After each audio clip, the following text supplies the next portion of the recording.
अच्छा है। चलते हैं पूज्य बाबा के पावन जीवन चरित्र का कथन श्रवण करते हैं। श्री राधा बाबा का प्रसंग चल रहा है कि बाबा केला के बगीचे में बैठे हुए हैं। श्री ठाकुर जी महाराज जो हृदय में विराजमान वही सामने प्रकट हुए, बंसी नाद के द्वारा संपूर्ण वातावरण वृंदावन में कर दिया। बाबा को दिखाई दे रहा है राप्ती नदी साक्षात यमुना जी है। पूरा दृश्य बदल गया। सुंदर सुंदर वृंदावन की कुंज निकुंजे और ठाकुर जी बंसी बजा रहे हैं। फिर और कृपा हुई, ठाकुर जी मंद मंद मुस्कुराते हुए बाबा से बात कर रहे हैं। क्या बात कर रहे हैं? ठाकुर जी ने श्री बाबा से कहा कि हम तुमको ठीक ठीक बता रहे हैं। ये जो पोद्दार जी हैं, इनके संबंध में जो मैं बता रहा हूं पूर्णतया तुम देख समझ जाना। ये 100% मेरी रुचि में रुचि मिला चुके हैं। ये मूर्तिमान मेरी रुचि है, मेरी रुचि। भाई जी की महिमा गान कर रहे स्वयं श्री कृष्ण राधा बाबा से। तभी तो अपार श्रद्धा राधा बाबा की भाई जी पर, अपार श्रद्धा। पूर्णतया 100% मात्र मेरी रुचि की मूर्ति है भाई जी महाराज। मेरी रुचि पूर्ति का एक यंत्र है।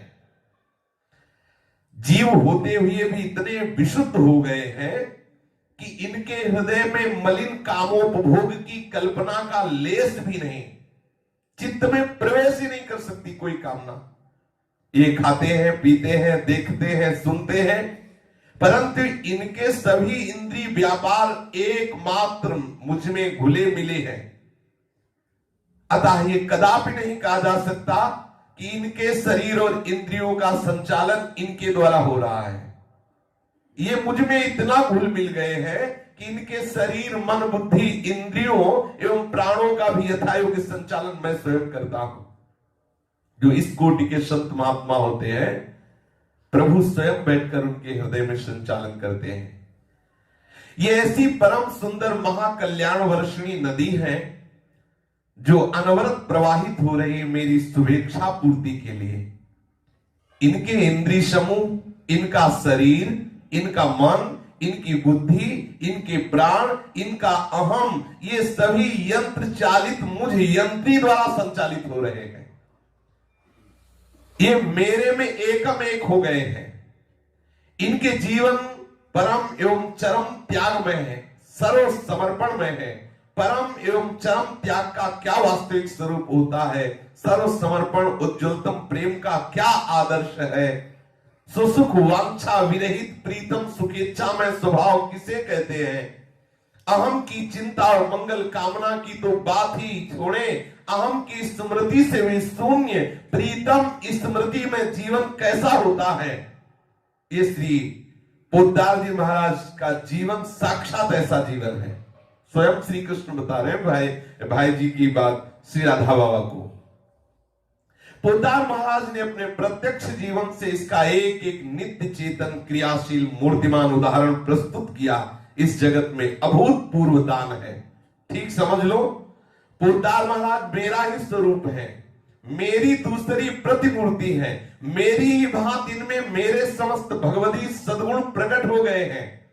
परंतु इसके स्वभाव की विलक्षणता है कि ये अपने में इन सर्वोच्च गुणों का अभाव देखते हैं। ये अपने को सर्वथा सर्वविधि कुरूप, कुत्सित, शील गुण रहित एवं दोषों से भरा हुआ ही अनुभव करते हैं। परंतु यथार्थ में है मुझे रिझाने वाले समस्त गुण गणों का अगाध, अपरिसीम, अनंत भंडार। ये भाई जी अपने को कभी मेरे योग्य नहीं। यहां जो प्रभु श्री कृष्णचंद्र जो भाई जी के लिए राधा बाबा को कह रहे हैं, ठीक ऐसे प्रत्येक जो भगवत प्रेमी महापुरुष होते हैं उनके हृदय की धरा होती है। अपने को कभी मेरे योग्य नहीं समझते, सदा सकुचाते रहते हैं। ये अपने को दोषागार मानकर सदा मेरे सम्मुख अतिशय लज्जा और धिक्कार को अपना अनुभव करते, कहां मैं प्रभु के योग्य हूं। परंतु ना तो इसका ये दैन्य और अपने को हीन देखना केवल अभिनय या दंभाचरण है, ना ही इसके गुणों की महानता में कहीं कोई न्यूनता ही आती है। ये कुछ भी समझे, कुछ भी बोले, है ये मुझे रिझाने वाले समस्त गुण गणों का अगाध असीम भंडार। आहा, देखो स्वयं प्रभु अपने जनों की महिमा का गान करते हैं। ये महापुरुषों के समान वंदनीय हो गए हैं। याज्ञवल्क्य सुखदेव आदि ज्ञानियों में जैसा ज्ञान निर्मल है वैसा इनमें जागृत हो चुका है।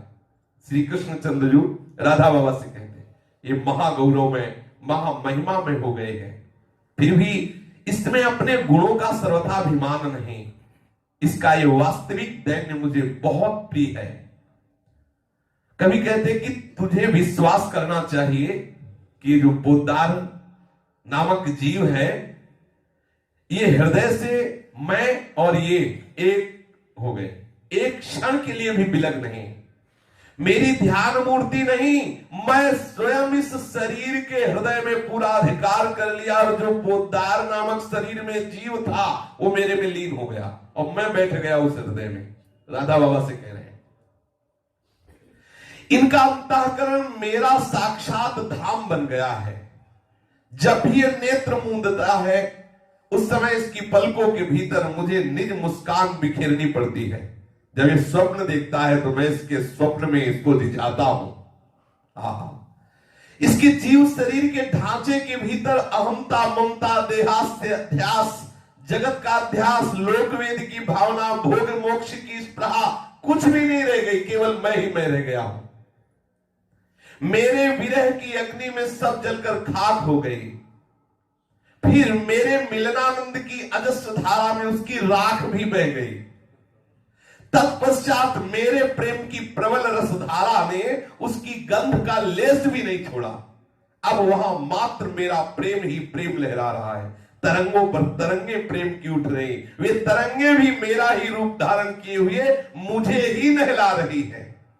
मेरे जिस स्वरूप के तुझे दर्शन हुए हैं वे किसी भी साधना से नहीं हो सकते थे। वो केवल भाई जी के ही स्पर्श से हुए, उनके संकल्प से हुए, किसी साधना से नहीं हो सकते। श्री कृष्ण स्वयं राधा बाबा से बात कर रहे हैं।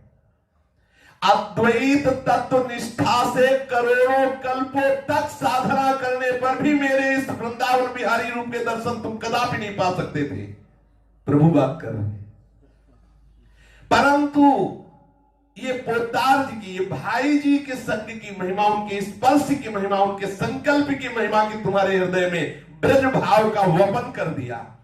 ये ब्रज भाव संपन्न इतने उच्च कोटि के सिद्ध भक्त हैं कि इनकी कृपा प्रसाद से तुझ निराकारवादी अद्वैत तत्व निष्ठा के जीवन में ये मधुर भाव प्रकट हो गया जो अत्यंत दुर्लभ है।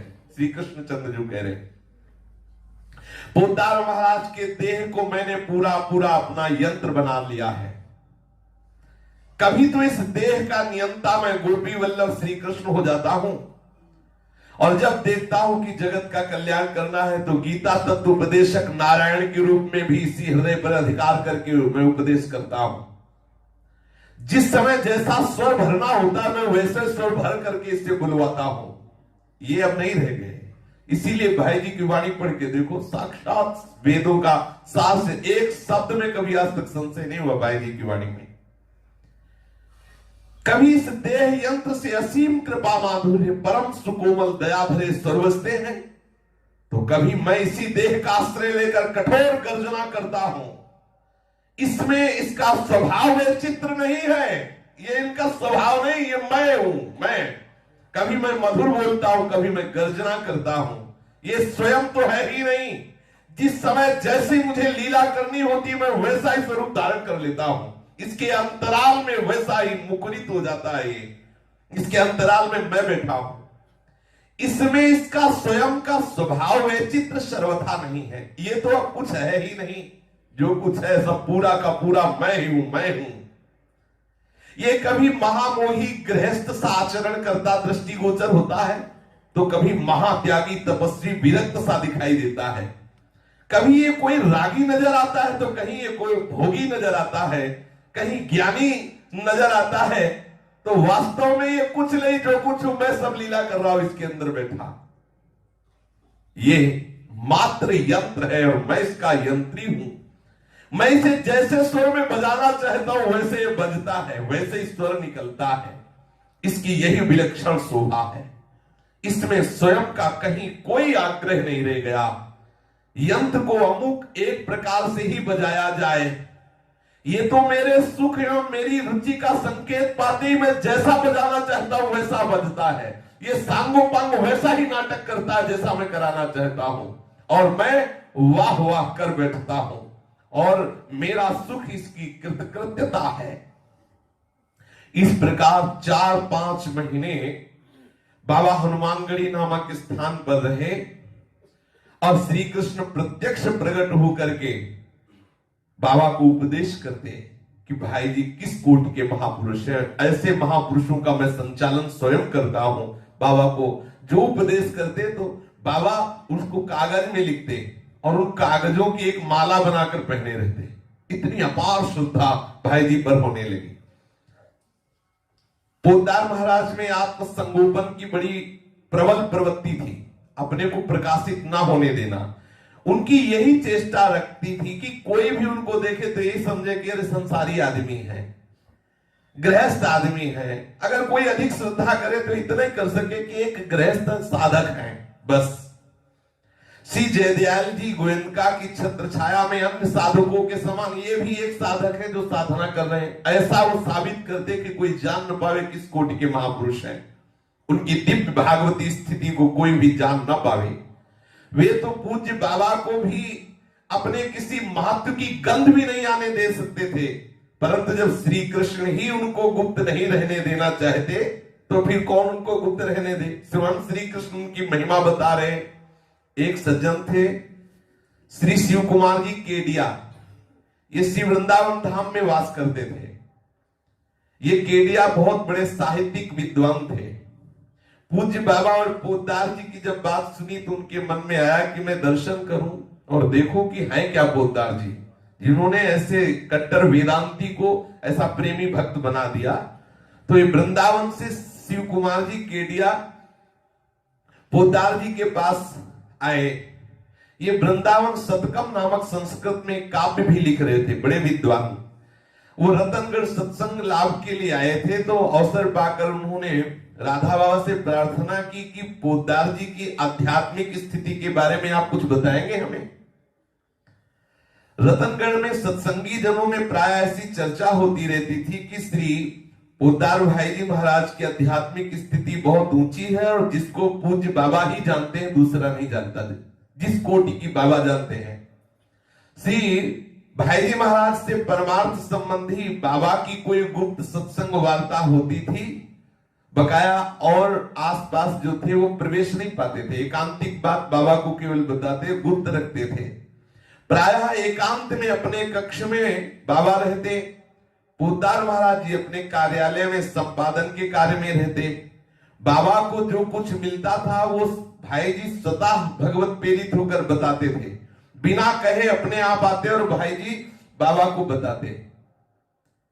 पोद्दार महाराज द्वारा राधा बाबा को जो भी परमार्थ का दान हुआ, जो रस का दान हुआ, वो भगवत प्रेरित होकर के होता था।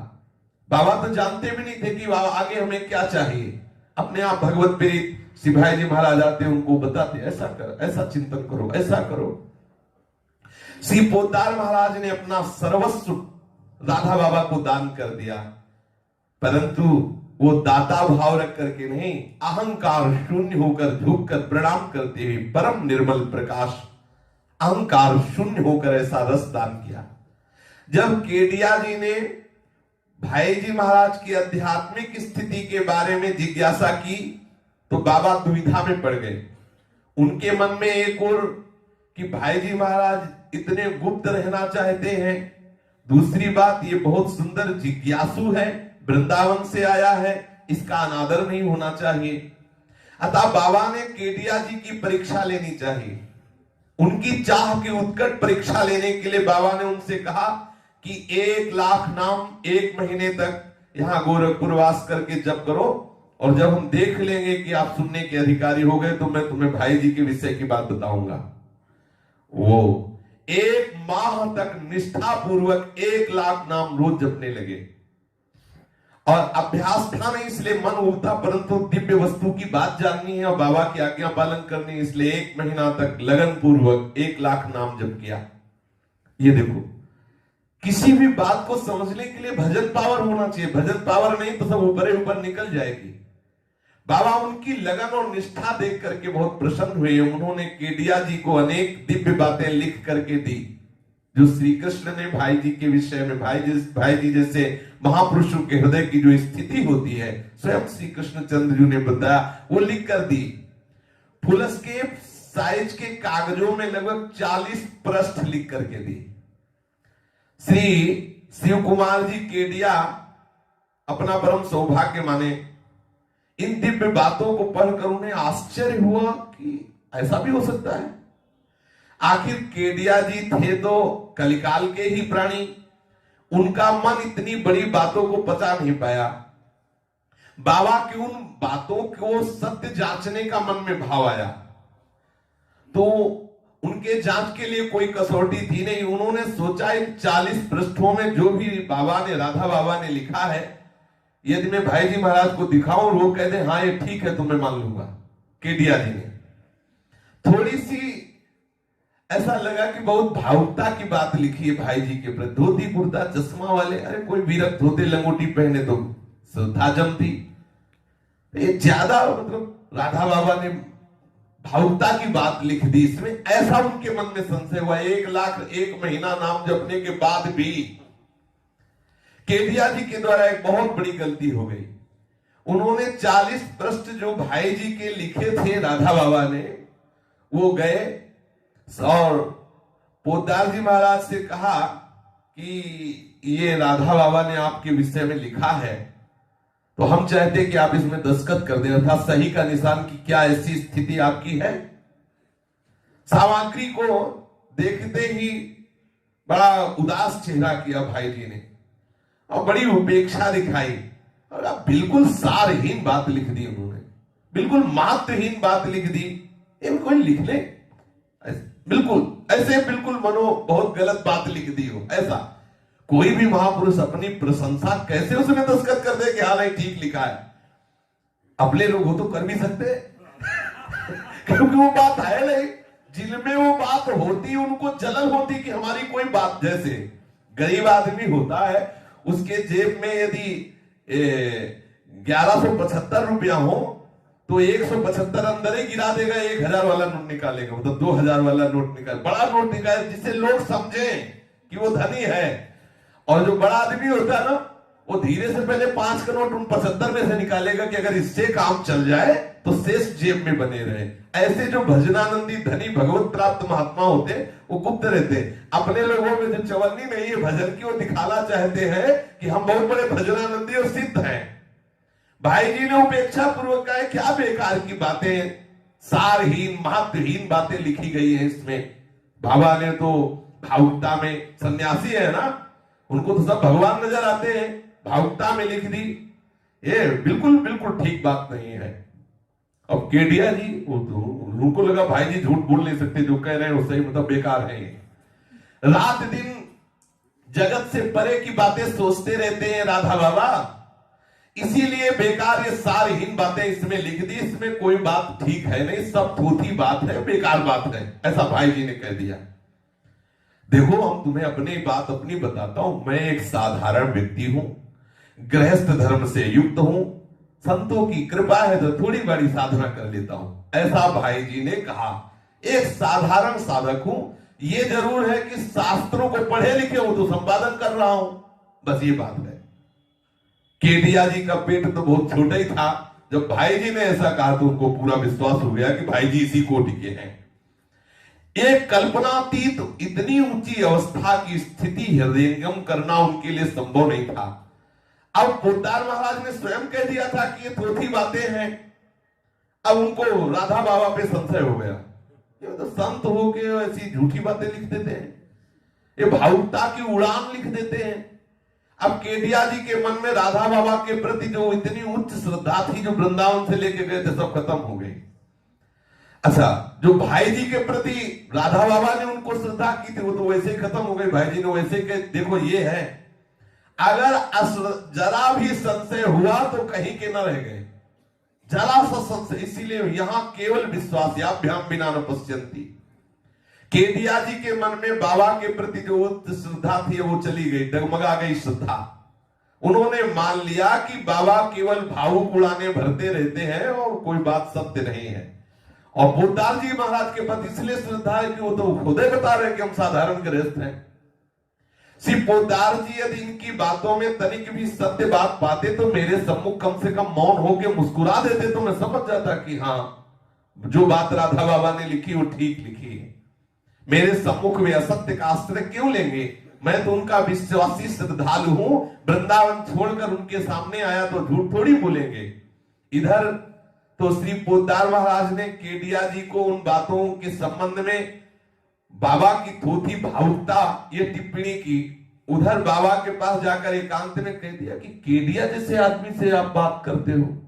राधा बाबा के पास जाके भाई जी श्री हनुमान प्रसाद पोद्दार जी ने कहा, देखो ये बहुत विद्वान, संस्कृत के बहुत बड़े विद्वान, लेकिन विद्वान होना कोई अधिकार थोड़ी होता है। केडिया जैसे आदमी से आप ऐसी बातें करते हो। सर्वथा अनाधिकारी है इन बातों का, वो अधिकारी नहीं है। आपको लिखकर तो क्या ऐसे से कभी बात भी नहीं करना चाहिए। भाई जी ने कहा राधा बाबा को। पोद्दार जी का पूज्य बाबा को इतना संकेत होना था कि बाबा सावधान हो गए। उन्होंने केडिया जी को तुरंत बुलाया और कहा कि हंसकर कहा कि वो हम ऐसे ही विनोद में भाव में थे तो ऐसे लिख दिया, कोई खास उसमें ओला हो गए। 40 पृष्ठ लिख के दिए, वो हमें लाओ। जो लिख के दिया था उसमें संशोधन करना कोई खास बात नहीं, भावुकता लाओ इधर। आप एक बार सब मुझे लौटा दे। केडिया जी को वैसे ही श्रद्धालु रह गई थी, सब दे दिए, वापस कर दिए सारी सामग्री। अब उनके आदर का भाव नहीं रह गया था।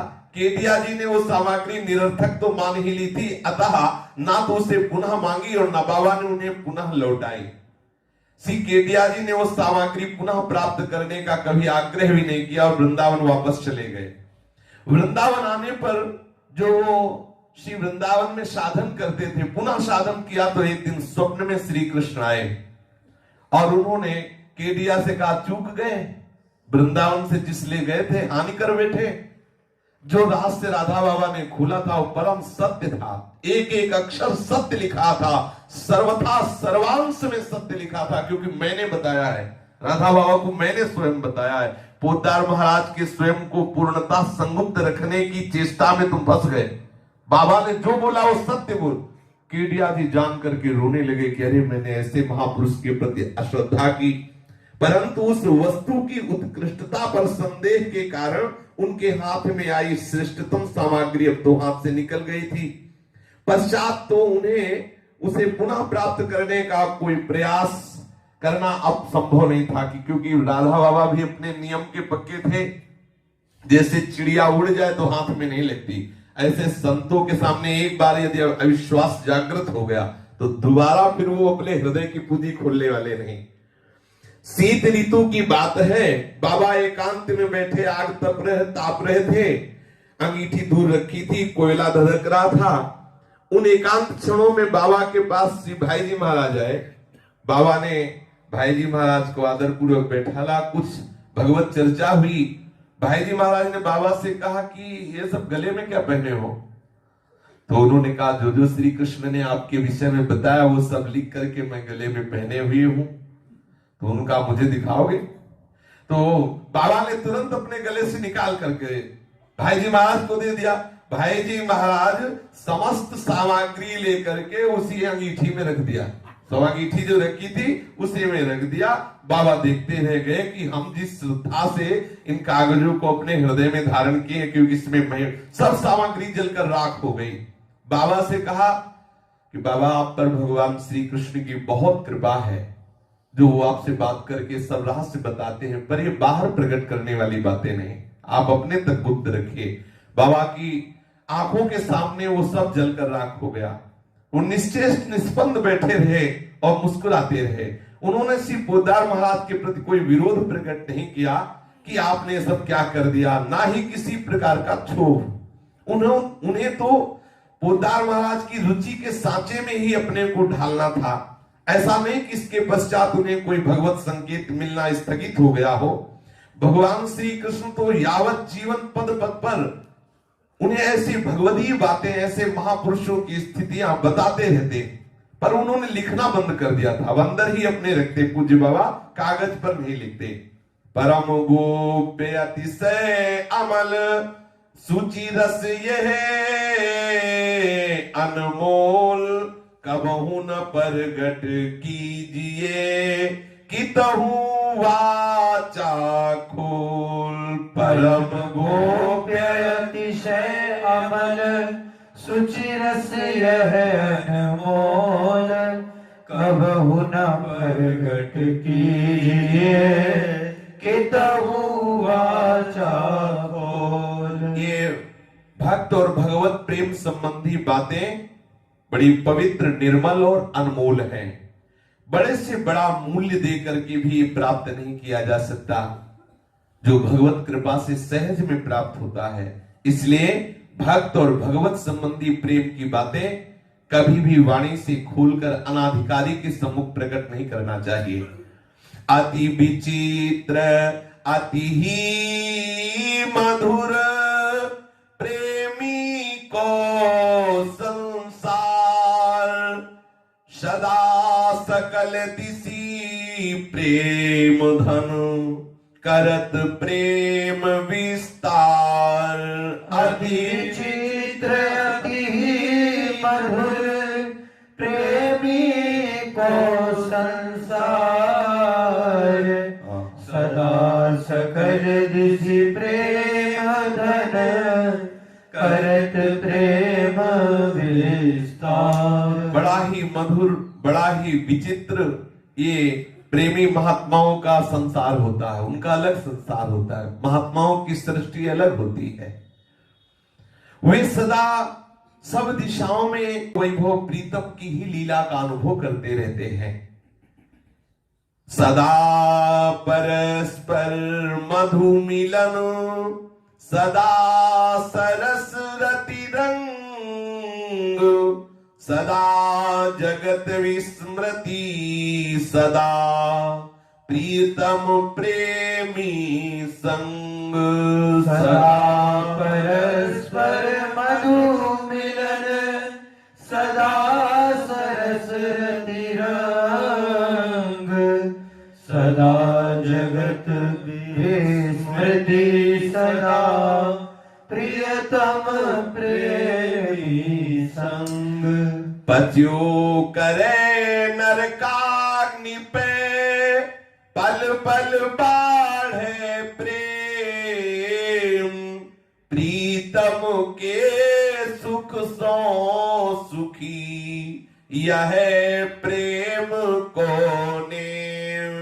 बच्चों करे नरकाग्नि पे, पल पल बाढ़े प्रेम, प्रीतम के सुख सो सुखी, यह प्रेम को ने। रस अगाध सर रही नित, मगन उछरिए नाय, जानी न पावे पै न को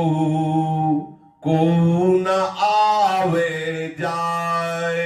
रस अगाध सर रही अरित, मगन उछरिए नाय, जानी न पावे प्रेम को न आवे जाए। प्रेमी महात्माओं का, प्रेमी भक्तों का संसार अलग ही होता है। बड़ा मधुर विचित्र संसार होता है उनका। इस जगत से वो विलग होते हैं। वो सब दिशाओं में, सब में अपने प्रीतम प्रभु की लीला का अनुभव करते हैं। प्रेमी की बहुत विलक्षण स्थिति होती है। उसका अपने प्रीतम के साथ सदा परस्पर मधु मिलन, सरलतम रतिरंग होता रहता है। उसे जगत की याद ही नहीं आती। वो सदा जगत से विस्मृत रहता है। प्रेमी का शरीर चाहे घोर नरकाग्नि में पड़ा जल रहा हो, परंतु उसका अपने प्रीतम के साथ प्रेम पल पल बढ़ता रहता है। अर्थात प्रेमी को चाहे जितनी दुखद परिस्थिति हो, कोई भी दुखद परिस्थिति प्रीतम का विस्मरण नहीं करा सकती। प्रेमी का शरीर चाहे घोर नरकाग्नि में पड़ा पच रहा हो, जल रहा हो, परंतु उसका अपने प्रीतम के साथ प्रेम पल पल बढ़ता रहता है। वो अपने दुखों की ओर तो देखता ही नहीं, उसकी दृष्टि तो अपने प्रीतम के सुख में अटकी रहती है। उसके सुख से वो निरंतर सुखी रहता है। ये प्रीति की रीति है, ये प्रेम का नेम है, ये प्रेम रस का सरोवर अगाध है। इसका तल ढूंढने से भी आज तक किसी को नहीं मिला।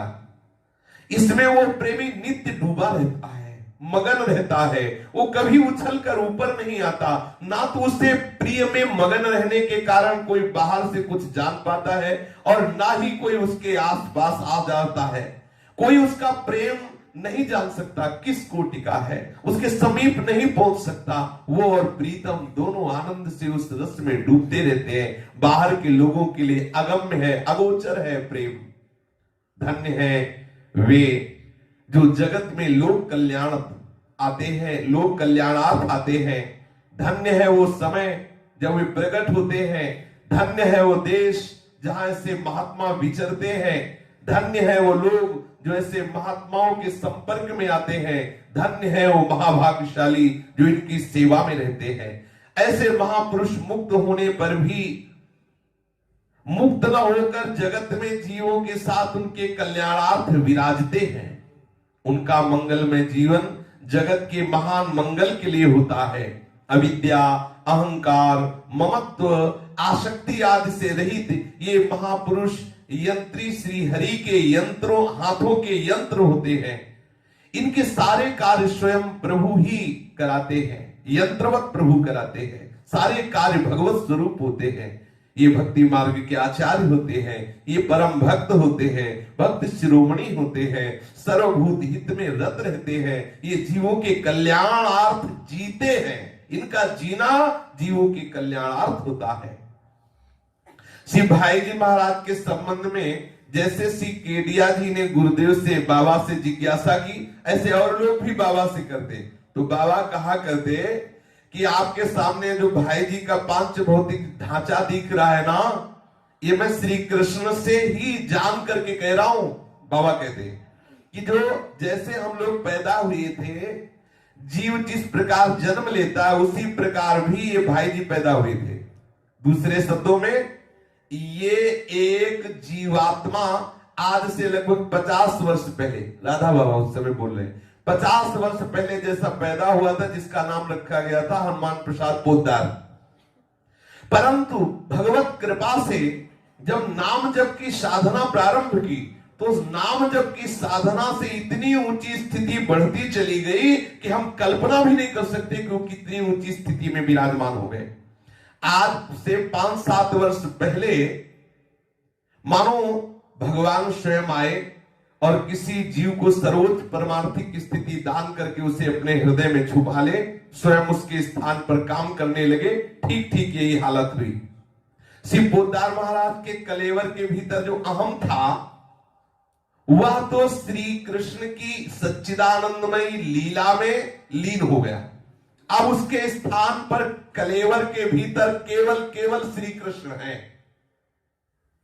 इस कलेवर का नियंत्रण तब तक श्री कृष्ण करेंगे जब तक उनको जो लीला करवानी, जो सेवा लेनी। इसके बाद ये पांच भौतिक कलेवर के अंदर जो श्री कृष्ण विराजमान अंतर ध्यान हो जाएंगे। अब कोई हनुमान प्रसाद पोद्दार नहीं रह गए। शरीर केवल हनुमान प्रसाद पोद्दार का। बाबा कह रहे इसके अंदर केवल श्री कृष्ण है। अब श्री भाई जी महाराज तो है ही नहीं। अब इसके शरीर के अंदर जो है वो सर्वज्ञ, सर्वत्र, सर्वसुहृद श्री कृष्ण है, और अपने को गुप्त रूप से भाई जी के रूप में वो रह रहे हैं। यहां समझ रहे, भाई जी की बात समझा रहे। और ऐसा आप जो भगवत प्राप्त, भगवत प्रेमी महात्मा पुरुष है, जिनका अहम प्रभु में लीन हो गया, ऐसी उनका शरीर केवल दिखता है, पर उनके हृदय में साक्षात हृदय बिहारी प्रभु का अधिकार होता है।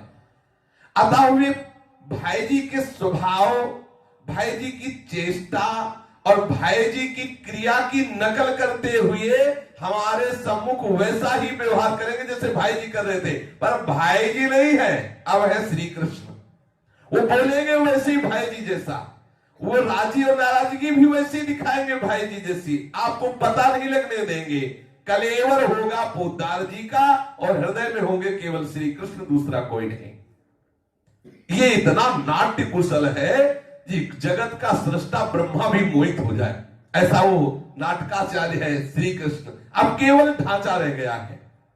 हम तो यही जानेंगे, यही मानेंगे कि ये भाई जी बड़े उदार हैं, बड़े व्यवहार क्रियाशील हैं, आत्मीय हैं, सौहार्द हैं कि नदी बहा देते हैं। कोई कहेगा भाई जी हमारा तिरस्कार करते हैं, उनको ऐसा नहीं करना चाहिए, उनको ऐसा नहीं बोलना चाहिए। ये सब वैसे ही होगा जैसे व्यवहार में होता है, परंतु हम ये कदापि विचार नहीं कर सकते कि अब भाई जी नहीं, साक्षात प्रभु ही इनके कलेवर में बैठ करके उत्तर दे रहे हैं, प्रभु इनके कलेवर में बैठकर ऐसी लीला कर रहे हैं। मेरी बात मनोयोग पूर्वक सुन रहे हैं, मुझे राय दे रहे हैं, मुझे आर्थिक सहायता कर रहे हैं। आप तो यही समझिए कि ये सब भाई जी हनुमान प्रसाद पोद्दार कर रहे हैं, लेकिन मैं आपको सच्ची बात कह रहा हूं, केवल श्री कृष्ण कर रहे हैं। सुनी सुनाई बातों के आधार पर हम अधिक से अधिक केवल इतनी श्रद्धा उनके ऊपर करेंगे कि भाई जी ऊंचे महात्मा हैं, भाई जी दयालु हैं, सज्जन हैं, भगवत प्राप्त हैं। परंतु हमारी ये आस्था नहीं हो सकती कि इस कलेवर में साक्षात श्री कृष्ण ही खेल रहे हैं। आप समझ लीजिए कि भाई जी अपनी माता जी के लिए बेटा है, सावित्री की माता के लिए वो पति है, सावित्री के लिए पिताजी है, किसी के लिए व्यवहार में रत्ती भर भी कमी नहीं करेंगे, जिसके साथ जैसा व्यवहार वैसे ही करेंगे। लेकिन वास्तविक कह रहा हूं कि भाई जी के शरीर में अब जीवात्मा नहीं, केवल श्री कृष्ण वैसा व्यवहार कर रहे हैं। अब आप सहज में ही सोच सकते हैं कि इनके लिए आपके अंतर की घट घट की जानना हंसी खेल है, परंतु ये सर्वज्ञता उनके सम्मुख जाने पर संशयहीन विश्वास पूर्वक यदि आप देखेंगे तो आपको भी दिखाई देगा जैसा मुझे दिखाई देता है। राधा बाबा कहते हैं आप जब संशयहीन होकर पूर्ण विश्वास कर लेंगे तो जो मुझे दिखाई दे रहा है कि भाई जी के ढांचे में केवल प्रभु काम कर रहे हैं, वैसे ही आपको दिखाई देगा। ये सत्य है कि शास्त्रों में प्रभु के विषय में हमने जो भी पढ़ा सुना है अथवा भविष्य में पढ़े सुने अथवा जानेंगे, वे सभी बातें, वे सभी महात्म इस ढांचे के भीतर प्रकट है। मैं अनुभव कर रहा हूं, राधा बाबा बोले। परंतु हमारी ऐसी अनुभूति तो तभी होगी जब हम साधना करते करते प्रभु की ऐसे कृपा पात्र बन जाएं कि प्रभु हमारे सामने से पर्दा हटा दे तो हम अनुभव करेंगे। हाँ, हम प्रभु से प्रार्थना करें कि जो उच्च कोटि के महापुरुष है, इनके सामने हमारे जो नेत्रों में माया का पर्दा हट जाए और मैं जान पाऊं कि है क्या। भाई जी की आत्मा इस समय प्रभु है, सच्चिदानंद में लीला लोक में किस रूप में कौन सी लीला कर रहे हैं, वही समझावे तो समझ सकता है कोई। आप हमें उसका दर्शन करावे, हे प्रभु हमें सानिध्य का दान करे, तो आप देखेंगे कि भाई जी कृपा कर दे तो आपको अभी स्थिति में पता चल जाएगा कि किस स्थिति के महापुरुष हैं। उसमें सबसे पहला लाभ ये होगा कि हमें भगवत प्राप्ति होगी, इसके बाद हम जान पाएंगे कि भाई जी की स्थिति क्या है। क्योंकि भगवत प्राप्त महापुरुष की स्थिति केवल भगवत प्राप्ति ही जान सकता है, दूसरा नहीं। श्री पोद्दार महाराज की सच्ची लीलागत भावदेह अथवा उनकी परमार्थिक अवस्था हमें पता चलेगी तभी जब वो हमें चलाने दें, अर्थात वो चाहे सोई जाने जिस देव जनाई। अभी तो यही तथ्य है कि साक्षात श्री कृष्ण इस कलेवर के भीतर से कन्यादान करते हुए नजर आते हैं, कहीं कल्याण संपादन करते नजर आ रहे हैं, बड़ा गोपनीय लीला कर रहे हैं इस कलेवर के भीतर। वही बोलचाल, वही सांगोपांग, ऐसा नाटक कर रहे हैं, कोई जान ही नहीं सकता कि साक्षात प्रभु इस शरीर का आश्रय लेकर लीला कर रहे हैं। हम ऐसे अज्ञानी हैं कि कोई उनसे अधिक व्यवहार कुशल होने का अभिमान करता हुआ उन्हें व्यवहार की सलाह देता है, भाई जी आपको ऐसा नहीं करना चाहिए, ऐसा करना चाहिए। कोई उनके कार्य की आलोचना करता है कि ऐसा नहीं करना चाहिए। कोई कहता है भाई जी को बहुत बुरा, कोई भला। ये सब मायावी लोग समझ रहे हैं कि भाई जी कोई माया कर रहे हैं। अरे समझो, वो श्री कृष्ण अपना लीला कौशल करके तुम्हें ऐसा गुप्त भाव से अंदर अपने को छुपाए रख करके तुम्हें भुलावे में डाल रहा है। जिन भगवान की खोज करने के लिए अनंत काल तक तपस्या करनी पड़ती है, वही भगवान इतना सुलभ हो गया, लेकिन हमारा दुर्भाग्य हम समझ नहीं पा रहे। ऐसा भगवान माया का पर्दा डाल के लीला करते हैं कि कोई बिरला ही विश्वास करो, जो विश्वास किया वो निहाल हो गया। साक्षात भगवान इन महापुरुषों के हृदय में प्रकाशित होते हैं। अनंत लाभ उन्हीं को मिलेगा जो दृढ़ विश्वास करेंगे। जिस पर एक बार इनकी दृष्टि पड़ गई वो बिना पवित्र बिना कृतार्थ हुए नहीं रह सकता। ये राधा बाबा का विश्वास है। हां, हो सकता है अपराध करे तो समय लगे, लेकिन निश्चित उसका कल्याण हो। अमोघश्च, अंत में उसका कल्याण निश्चय हो जाएगा। एक बार जिसकी ऊपर इनकी दृष्टि पड़ गई, किसी भी भाव से सही संबंध हुआ है साक्षात श्री कृष्ण से, क्योंकि इस शरीर के ढांचे के अंदर श्री कृष्ण है, हमारा ही नहीं। जिस जिस प्राणी को इनका दर्शन होगा वो सभी तर जाएंगे, ये मेरा विश्वास है।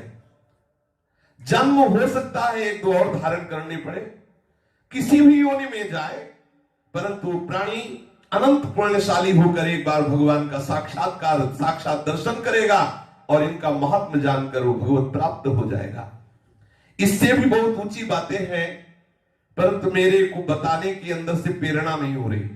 बाबा बोले, राधा बाबा, ये बातें भी अनेक कारणों से मैं बहुत ढक के छुपा के बोल रहा हूं।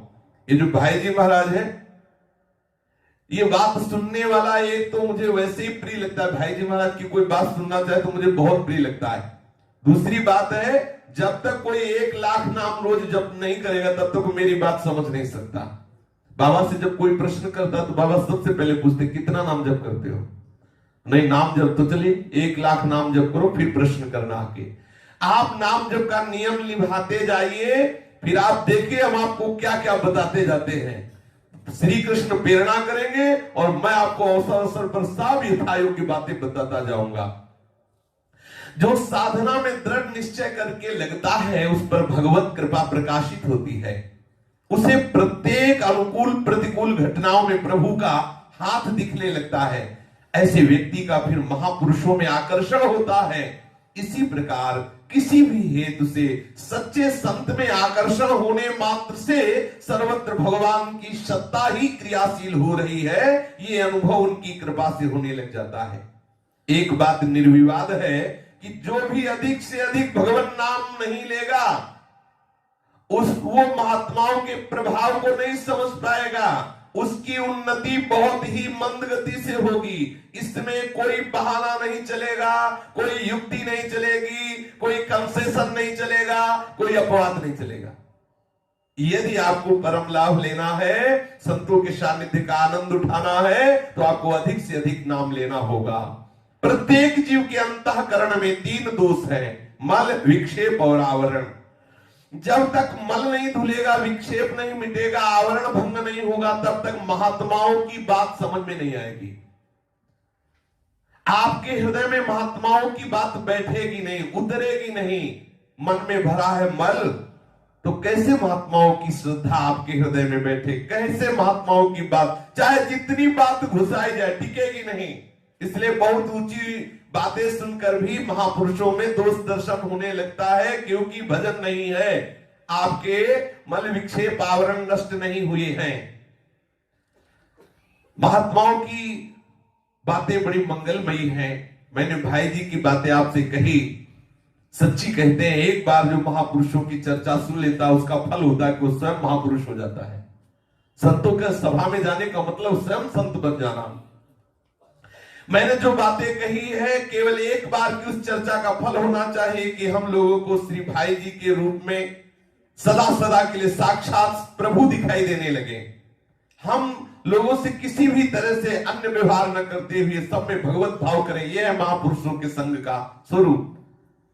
देखो, मन में इतनी विषयाशक्ति भरी है, इतना अहंकार भरा है, इतनी लौकिकता संसारिकता भरी है कि महापुरुष की महिमा भी अनुभूत होने पर, बताने पर भी उसको संशय बना रहता है। किसी को भी विश्वास करना होगा। विश्वास करे बिना मेरे बस की बात नहीं कि मैं तुम्हें समझा सकूं। राधा बाबा कह रहे विश्वास करना होगा संत महापुरुषों पर। जितनी बातें कही गई विश्वास करोगे, महत्व बुद्धि आएगी, आत्मसमर्पण हो जाएगा तुम्हारा, शुद्ध भगवत दर्शन की योग्य हो जाओगे। आत्मसमर्पण के बाद ही प्रेम लक्षणा भक्ति का प्रादुर्भाव होता है। आत्मसमर्पण की शुद्ध लालसा विश्वास से प्रकट होती है। यदि चतुर्थांश का भी उदय हो गया तो अनुभव में तुम्हें इष्ट के दर्शन न होने लगे तो कहना आप महात्माओं पर विश्वास कीजिए, आत्मसमर्पण कीजिए। हम श्री भाई जी महाराज या संत महापुरुष का संग करते हैं, परंतु संग का उद्देश्य लौकिक स्वार्थ होता है, लौकिक सुख। संग का स्वरूप उद्देश्य भगवत प्राप्त महापुरुष के विशुद्ध संग का नहीं होता है, लौकिक स्वार्थ। हमारे लौकिक स्वार्थ की पूर्ति हो जाए।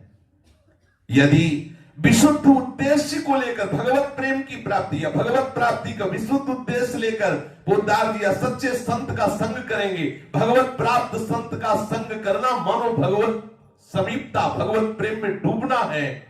आप अपनी ओर से भरपूर चेष्टा करें, निश्चित मानिए आप उसी हृदय की धरा को प्राप्त हो जाएंगे जो महापुरुषों की हृदय धरा है। वो दान कर देंगे, अनुपम अपने हृदय के प्रेम का दान कर देंगे।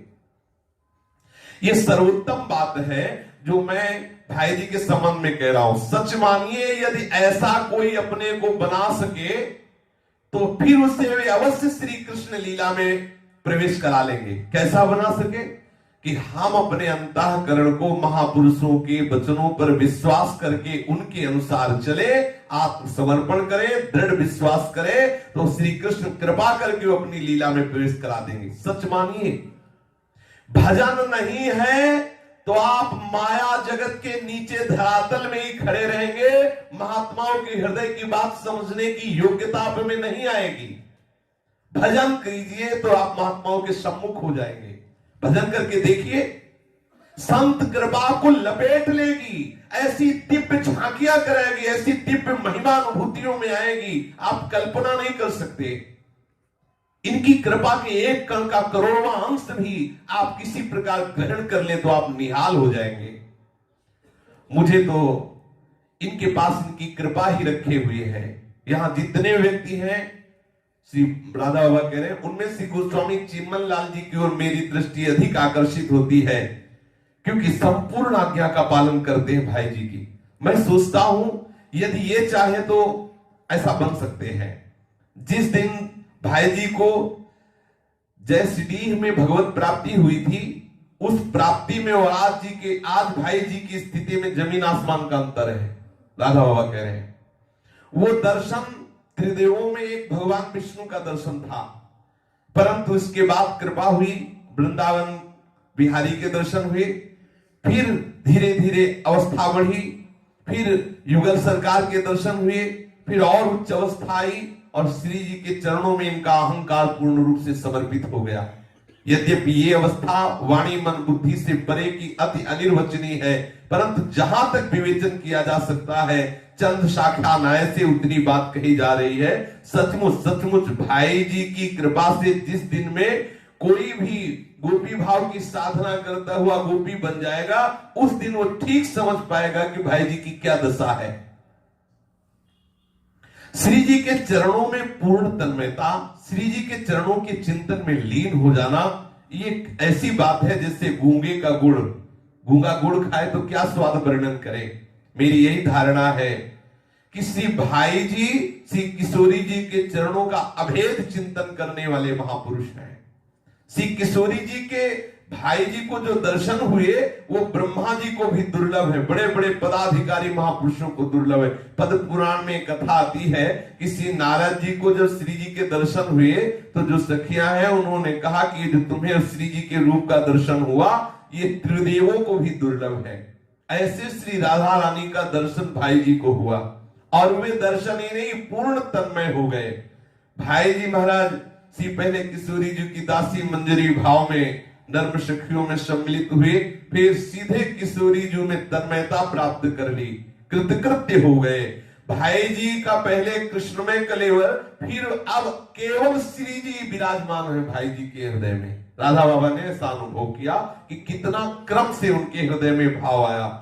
अब केवल राधा रानी ही भाई जी महाराज के हृदय में विराजमान है। उनके पांच भौतिक कलेवर में सच्चिदानंदमय राज्य की सर्व समर्था प्रेम स्वरूप श्री जी का प्रकाश केवल हो रहा है। स्वयं भगवान के अवतार में और यहाँ की स्थिति में बड़ा अंतर। जो अवतरण होता है वो पांच भौतिक ढांचे का आधार नहीं लेता। जो अवतार काल में भगवान का अवतरण होता है वो पांच भौतिक जड़ अविद्या का पर्दा नहीं होता, वो योग माया से प्रभु प्रकट होते हैं और यहाँ पांच भौतिक पर्दे के अंदर प्रभु की लीला हो रही। बाबा को ऐसा अनुभव हुआ कि इतनी ऊंची, जिस समय श्री देवर्षि नारद और अंगिरा जी से सत्संग हुआ, आगे प्रसंग में आएगा, उस समय से फिर भाई जी की जो वृंदावन की अद्भुत महिमा प्रकाशित हुई, वृंदावन की जो अद्भुत रस रीति प्रकाशित हुई, वृंदावन की प्रिया प्रीतम की जो अद्भुत आसक्ति प्रकाशित हुई, वो देवर्षि नारद और अंगिरा जी के सत्संग के बाद से बढ़ी। कुछ ऐसी बातें हैं जो महापुरुषों को एकांतिक भागवतिक होती है, जो लिखी नहीं जा सकती। कोई ऐसा ना समझे कि बिना किसी सिद्ध रसिकों की कृपा के रस आ जाता है, बिना किसी सिद्ध महापुरुषों के आश्रय के रस आ जाता है। कुछ बातें होती जो प्रकट में आश्चर्य दिखाई देता है, कुछ बातें होती जो अप्रकट अव्यक्त महापुरुष आकर के करुणा करते हैं और वो उपदेश, वो युक्तियां, वो मंत्र, वो सिद्ध पद्धति देते हैं जिससे वो प्रेम रस में डूब जाता है। आज से 5-7 वर्ष पूर्व आया नारद जी के दर्शन के पश्चात जो स्वरूप बदला भाई जी का, पांच भौतिक ढांचे के प्रारब्ध रहने तक ये अवतार रहेगा। प्रिया प्रीतम के संबंध में जो जो बातें शास्त्रों में कही गई और भविष्य में भी कही जा सकती हैं, वो सब की सब भाई जी के ढांचे के अंदर प्रकाशित हो गई। यदि कोई सच्चा श्रद्धालु हो, चेष्टा करे, चाह करे, तो थोड़े में भी परिचय मिलने लगेगा। क्योंकि छिपाना तो उसी के लिए जो अश्रद्धालु है, श्रद्धालु के लिए छिपाना तो है नहीं। उसकी श्रद्धा संत रहस्य को प्रकट कर देती है। जहां कोई श्रद्धा करता है तो संत फिर अपने रहस्य को छुपा नहीं सकता, बाध्य होकर प्रकाशित कर देता है। यदि कोई श्री भाई जी से पूछने चले कि आपकी ऐसी ऊंची स्थिति है, तो मेरी समझ में वो यही उत्तर देंगे कि ये सब व्यर्थ की बातें हैं, मैं सर्वथा दीनहीन हूं, मेरे में ऐसी स्थिति नहीं है। राधा बाबा कह रहे, मैं स्वयं अनुभव करता हूं, इनके अंतराल में अब इस समय केवल राधा रानी है, केवल राधा रानी, ऐसा बाबा अनुभव कर रहे। एक हल्का सा आवरण डाले राधा रानी लीला कर रही, सर्वथा एक विलक्षण स्थिति की अनुभूति हो रही है। इस तथ्य पर विश्वास कराना मेरे बस की बात नहीं है, ये तो राधा कृष्ण चाहे तो आपको विश्वास करा दे कि ऐसी स्थिति भाई जी की है। इस संबंध में भाई जी स्वयं ऐसी ऐसी बातें 2-3 बार कुछ शब्दों में कह गए, जिससे मेरी जो अनुभूति प्रभु के द्वारा हुई उसका विश्वास पुष्ट हो गया। स्थिति मैंने बदलाई, वो स्थिति बिल्कुल भाई जी को प्राप्त है। दूसरे शब्दों में मुझे तो स्वयं राधा रानी ने दया करके बदला दिया कि तुम्हारे जिन्होंने चरण छुए, जिनकी तुम खोज कर रहे थे, वही है, वही, दूसरा कोई नहीं। मैं इनके ढांचे में इस समय आ चुकी हूं। श्री जी ने बताया, हनुमान प्रसाद पोद्दार रूप जीवगत अहंता तो मुझ में विलीन हो गई और उसके स्थान में अपने प्रीतम के साथ मैं विराजमान हो गई। तुम राधा रानी को प्राप्त करना चाहते हो तो तुम उसी के पास हो, ऐसा अनुभव करो। केवल 5 भौतिक देह का आवरण है, जब वो कृपा करेंगे तो पर्दा उठ जाएगा और अनुभव करोगे कि मैं श्री जी के ही समीप हूं। शेष चर्चा की। श्री राधा वल्लभ लाल की जय। जय जय श्यामा, जय जय श्याम।